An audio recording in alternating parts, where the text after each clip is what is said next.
SiriusXM launch trajectory countdown net. Pad is clear.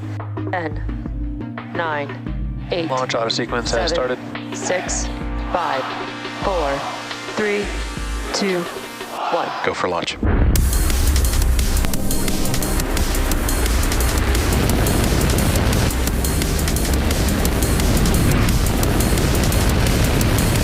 Vehicle is supersonic. Stage separation confirmed. Dragon, separation confirmed.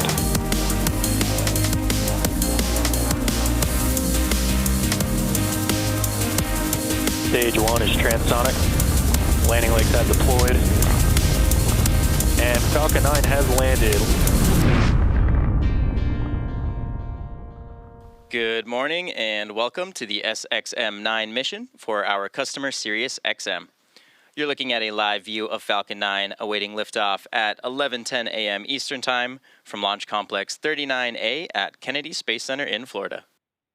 My name is Atticus Federa and I'm a propulsion engineer here at SpaceX.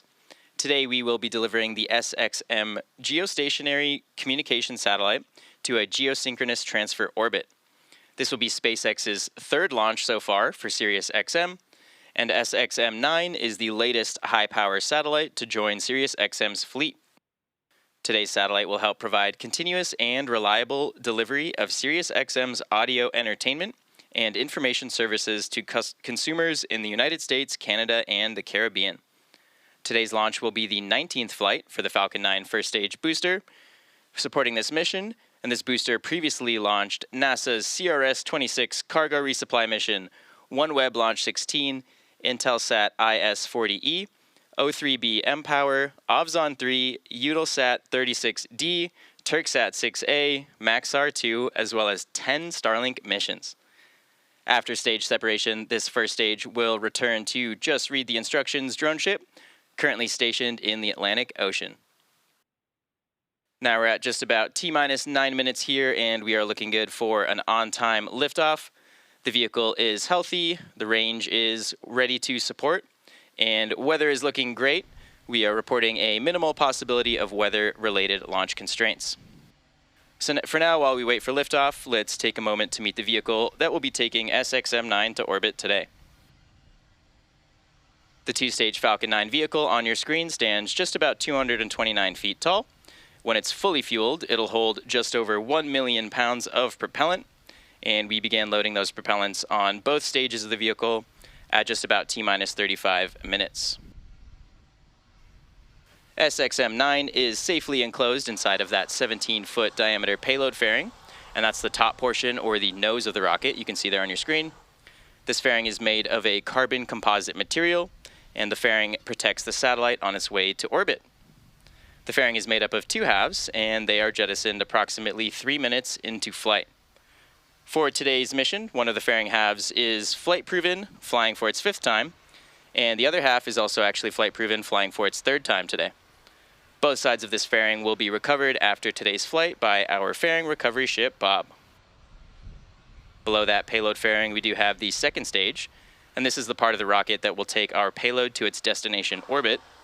The second stage will ignite its single Merlin vacuum, or MVAC engine, just about 2.5 minutes into flight, and then we do relight that engine a second time before we deploy the satellite. Below that second stage, you can see the black interstage, which is part of the first stage booster. And at the bottom of the first stage, there are 9 Merlin engines, and these get Falcon 9 off the ground up into the thinner parts of the Earth's atmosphere.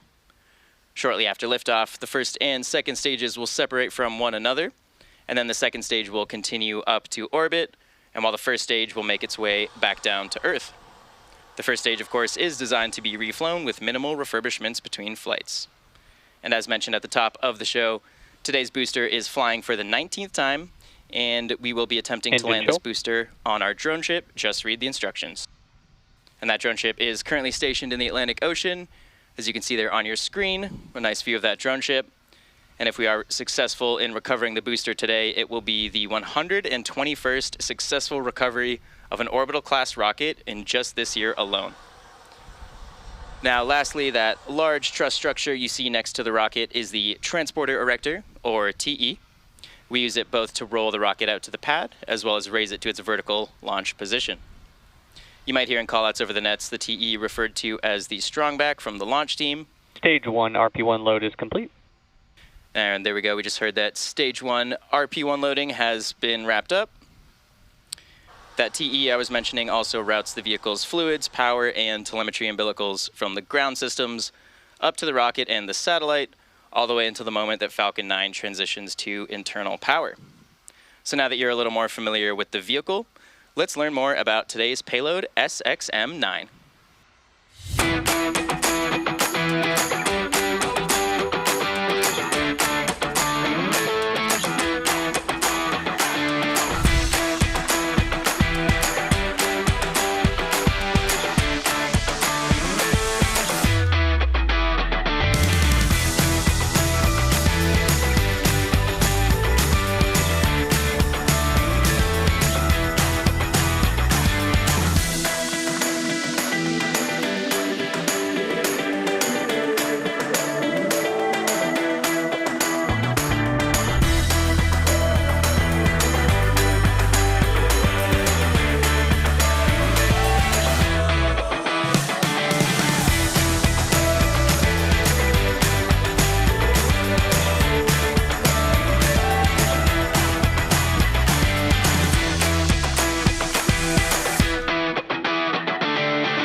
We are now just at about T-minus 5 minutes from liftoff of Falcon 9 from Launch Complex 39A at Kennedy Space Center.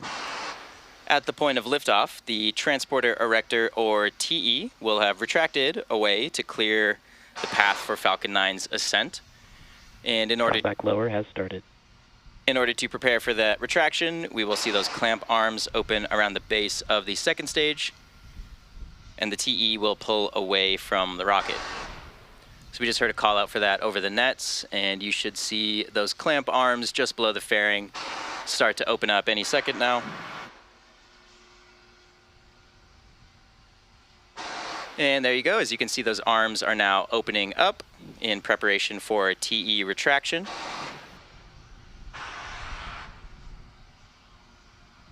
So up until this point, the TE has been supporting the weight of the vehicle, but now that the vehicle is pressurized and mostly full of propellant, it can stand on its own weight.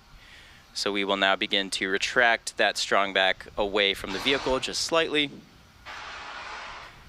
And at this point in the countdown, both the first and second stages are nearly fully loaded with their 1 million pounds of kerosene fuel and liquid oxygen.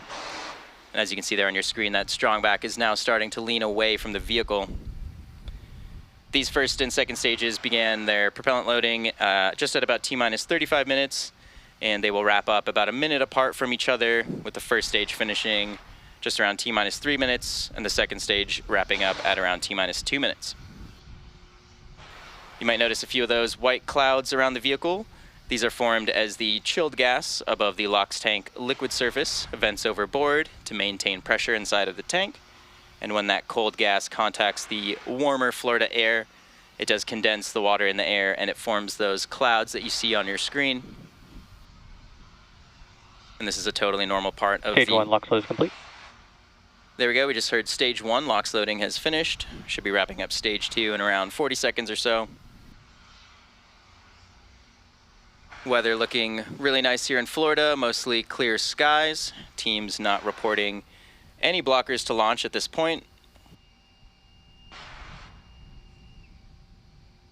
Now coming up next at T-minus 60 seconds, Falcon 9 will enter the startup phase. And this means the rocket's autonomous internal flight computers have taken over control of the launch countdown. Should be wrapping up liquid oxygen loading on the second stage any second now. Stage 2 LOX load is complete. And there we go. With that call out, we are now fully loaded with RP1 and liquid oxygen. So next up is startup, and then after startup, inside of T-minus 2 seconds, we do light those Merlin M1D engines for liftoff. So far, the payload continues to be healthy. Falcon 9 team is tracking no issues on the rocket at this time.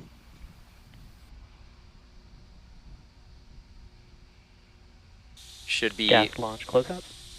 There we go, just sort of call out for gas launch closeouts.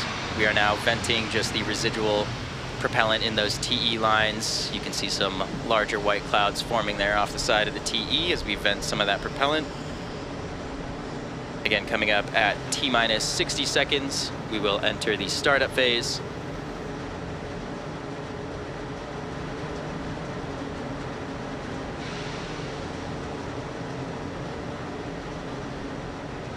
Falcon 9 is in startup. So with that, the Falcon 9's internal flight computers have now taken control of the launch countdown. We're just waiting for our final go from our launch director, and then we will be heading to space. Launch directors, go for launch. Great news there, no blockers to liftoff. We should be lifting off in just around 35 seconds, so let's listen in for that. T-minus 30 seconds.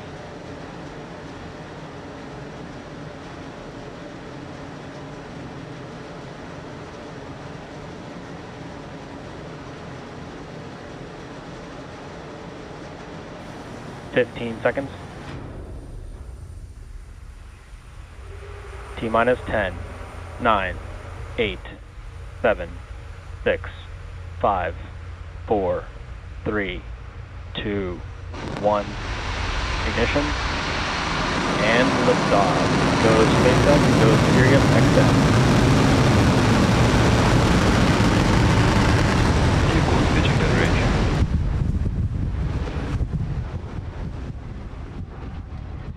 Camber pressures are nominal.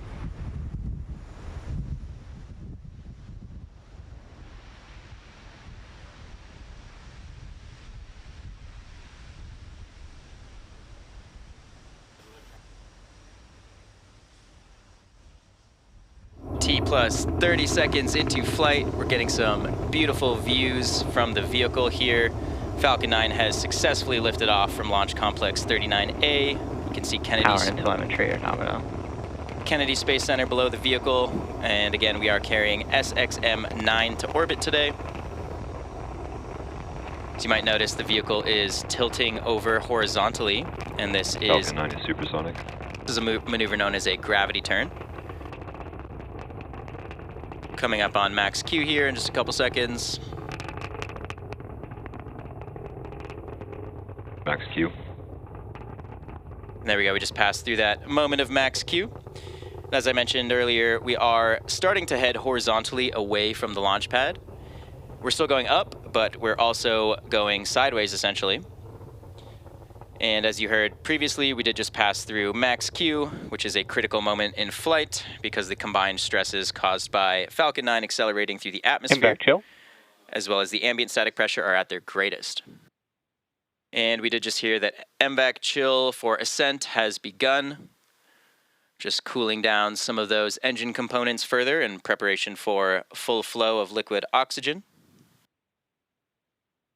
You can track our progress to orbit here by keeping an eye on that stage 1 telemetry in the bottom corner of your screen.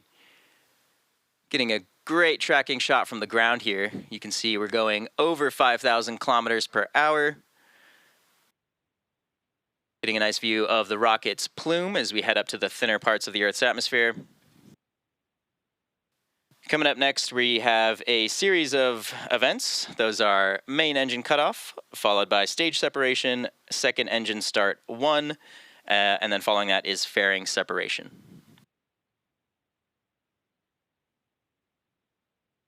Main engine cutoff. Stage separation confirmed.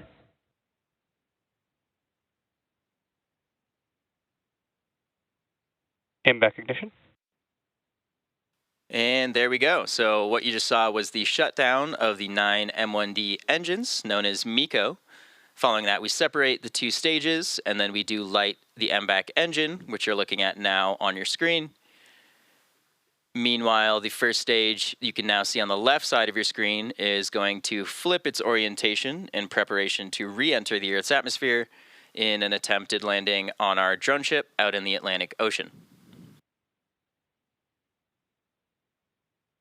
So as you can see with the MVAC engine lit on the right side of your screen, we're now accelerating our way into orbit. First stage on the left side of your screen is in a coast phase. Fairing separation confirmed. And there go those two fairing halves. We're now exposing the SXM-9 payload to the vacuum of space.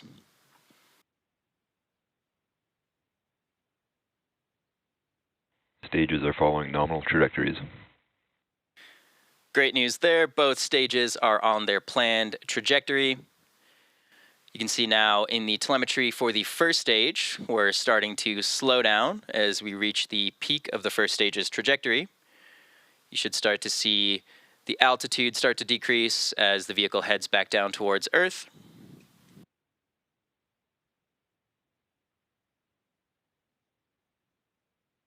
Coming up next on the first stage is the entry burn.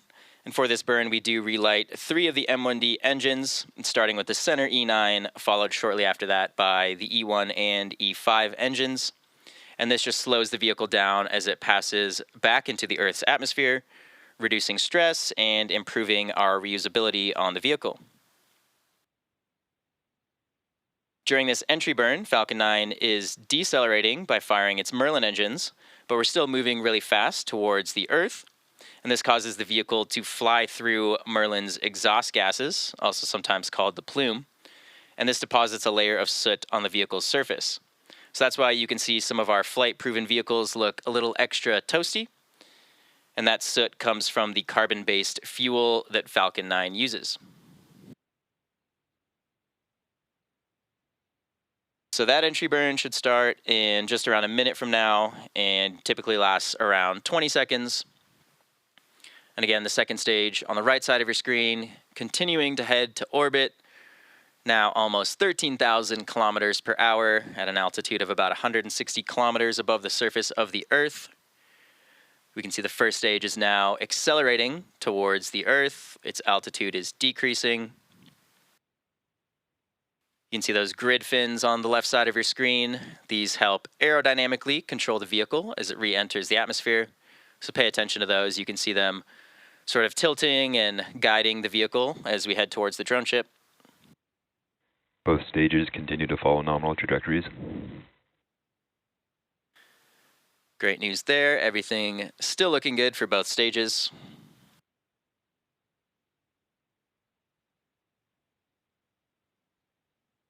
Coming up shortly on that entry burn, so pay attention to the left side of your screen as well as that telemetry.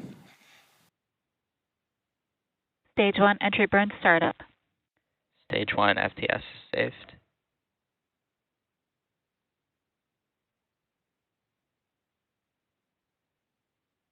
So we are now currently in the middle of the entry burn. You can see we are rapidly slowing down that first stage.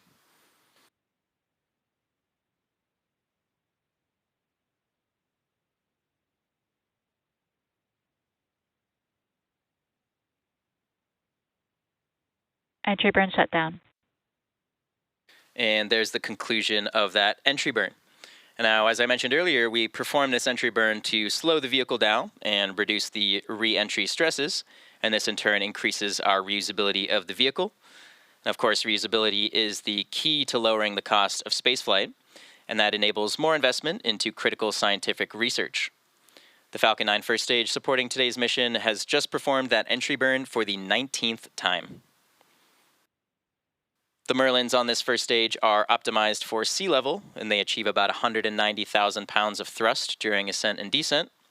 The MVAC engine on the right side of your screen is optimized to operate in the vacuum of space, and that engine produces just around Stage 2 terminal guidance.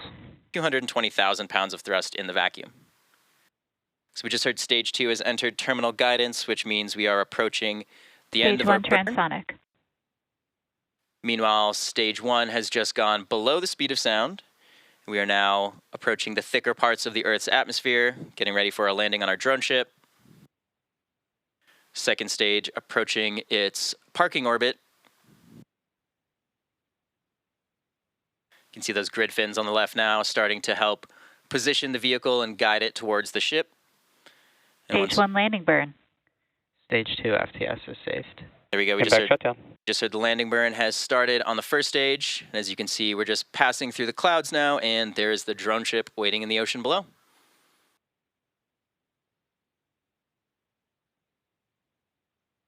Nominal orbit insertion. Landing leg deploy.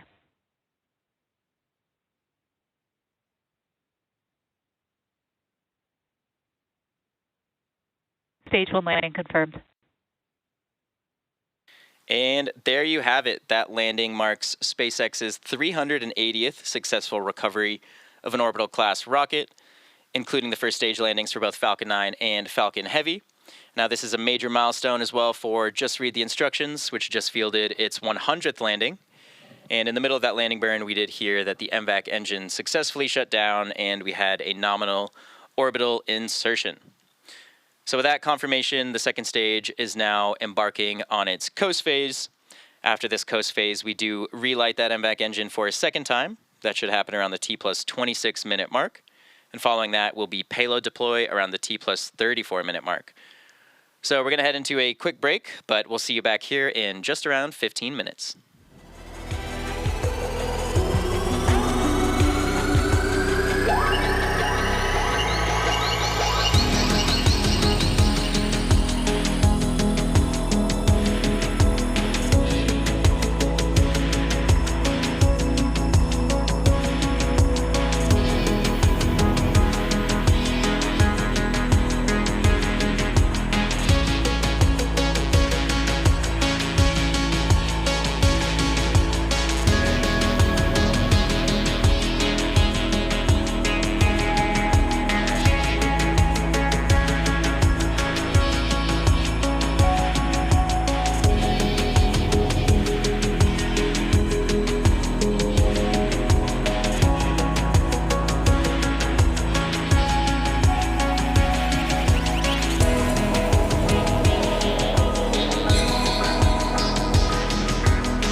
welcome back to the SXM-9 mission.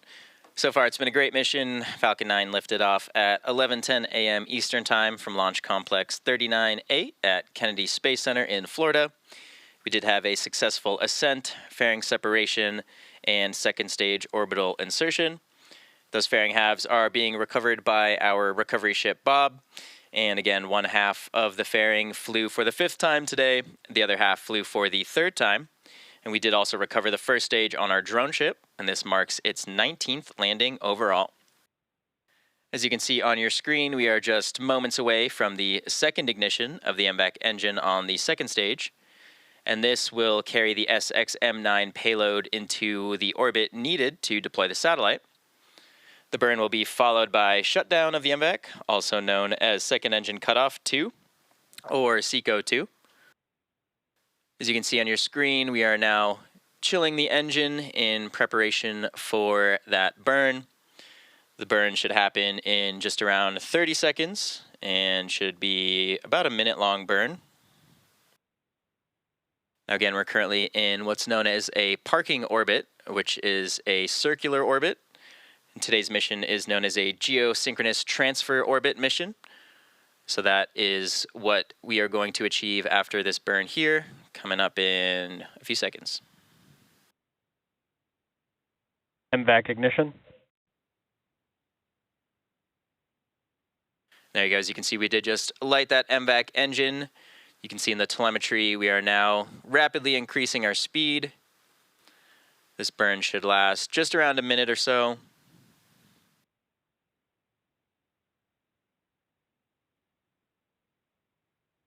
And again, this takes us to a geosynchronous transfer orbit, which is the deploy orbit for the SXM-9 payload today.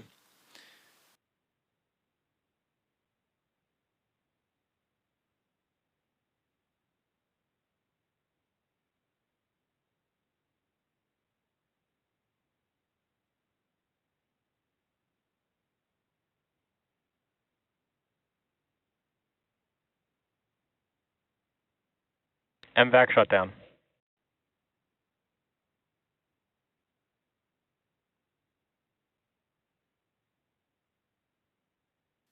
We did just successfully shut that engine down. Nominal orbit insertion. And there's the call out for nominal orbit insertion. So with that second engine cutoff, or SECO 2, we're just a couple minutes away from payload deploy. So we will take one more short break for the final few minutes of coast here, and we'll see you back here in just around 4 minutes.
Welcome back to the SXM-9 mission.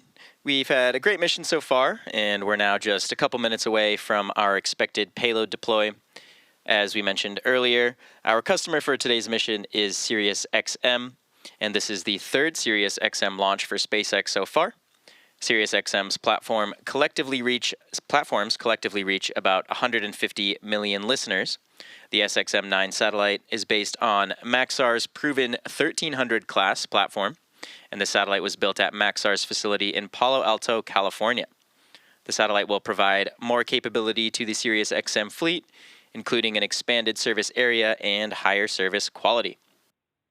Beautiful day, beautiful views here from the second stage in orbit as we are preparing to deploy the SXM-9 satellite. SXM-9 is 27 feet tall and over 100 feet long when the solar arrays are deployed. The satellite also features a large unfurlable S-band reflector, and this broadcasts audio and data signals to users on the ground. As I mentioned, there are more than 150 million SiriusXM-equipped vehicles on the road today, and these rely on SiriusXM's proprietary satellite network, which is also a key delivery mechanism for the company's 360L platform. SiriusXM also offers a suite of satellite-delivered marine and aviation services, and these provide pilots and boaters with important weather data and information directly to their cockpits. Getting a great view of the payload here in space on your screen. As you can see, we are now in the deploy orbit, traveling over 32,000 kilometers per hour. You can see our altitude is also increasing. Should be coming up on that payload deploy in just around 30 seconds. Should hopefully get a good view of that deploy.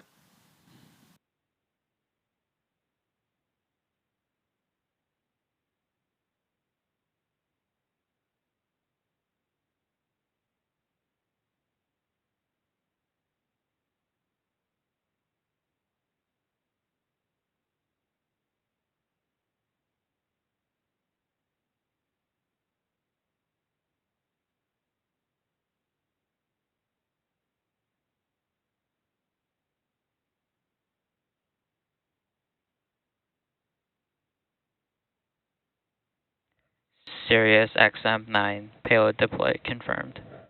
And there's that call out, and as you can see, the SXM-9 payload was just successfully deployed, now heading off into space for its mission. So with that, that will wrap up our coverage for today. Thank you all so much for joining us for SpaceX's 123rd successful launch of 2024. And payload deploy confirmed. And as well as our 418th overall successful launch. All of us here at SpaceX want to give a big thank you to our customer, SiriusXM, for entrusting us with today's mission. We also want to give a shout out to the Eastern Range and Federal Aviation Administration for supporting today's launch. And of course, as always, thank you to you, all of our viewers, for tuning in and for your continued support. Remember to follow at SpaceX on X for launch updates. Thank you all so much, and we'll see you again soon.